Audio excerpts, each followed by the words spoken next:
तुम्ही सगळ्यांनी फार गांभीर्याने हे इलेक्शन घ्या. इलेक्शनच्या वेळेस पुन्हा येईनच भाषण करायला.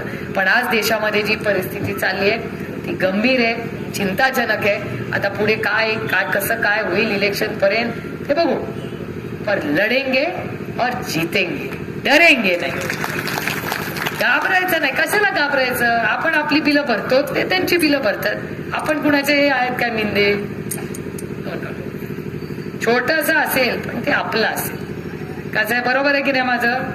छोटं असेल, 4 कमी गोष्टी खाऊ पण स्वाभिमानी जगू असे मराठी माणसं आहेत. मी एक स्वाभिमानी मराठी मुलगी आहे.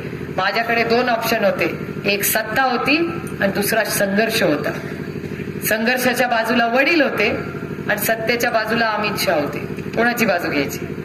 वडिलांची का सत्तेची? तुम्ही काय केलं असतं माझ्या जागेवर असता? कोणाची बाजू घेतली असती? वडिलांबरोबर उभं राहिला असता का सत्तेत गेला असता? काय सांगा तुम्ही मला, काय केलं असतं? संघर्ष आणि वडिलांच्या बाजूने. आणि तुम्ही नाही, तुम्ही काय केलं असतं? अरे ज्या जन्मदात्यामुळे आपण आहोत ते कधीच विसरायचं नाही. ज्यांच्यामुळे, आणि आई आणि वडील दोघांची तेवढंच आहे. काय हक्क फक्त वडिलांचा ना, आईचा पण तेवढाच आहे. आणि जे खरं आहे ते खरं कोणीतरी या देशात बोललंच पाहिजे.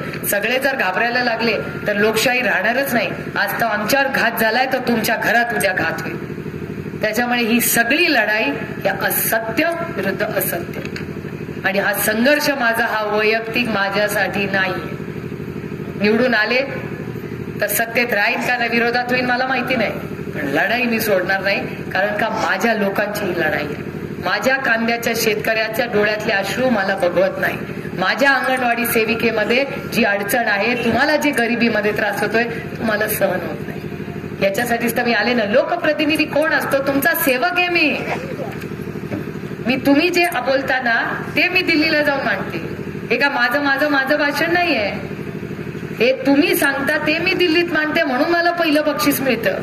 मी ऐकते, मी जास्त ऐकते आणि भाषणात तेवढं तिथे जाऊन बोलते. आणि मी उदाहरणं पण माझ्या मतदारसंघातली देते की ह्या महिलेने असं केलं. इथे बरेच ज्येष्ठ नागरिक आहेत, त्यांचा पण प्रॉव्हिडंट फंडचे पैसे नाही दिलेले केंद्र सरकारने. म्हणजे तुम्हाला तर दिलेच नाही, ज्येष्ठ नागरिकांचे पैसे पण काय कुठे गेले देवालाच ठाऊक. त्यामुळे या सगळ्याचा गांभीर्याने विचार करा. लढाई मोठी आहे आणि लढाई मोठी असले तर येतील. थँक्यू. आणि ते येतील, सगळी येतील. कोण चॉपर नाही येईल, कोण विमानाने, एवढे मोठे मंत्री येतील. आपण सगळ्यांचं ऐकायचं, जनाचं करायचं. त्याच्यामुळे काही चिंता नाही.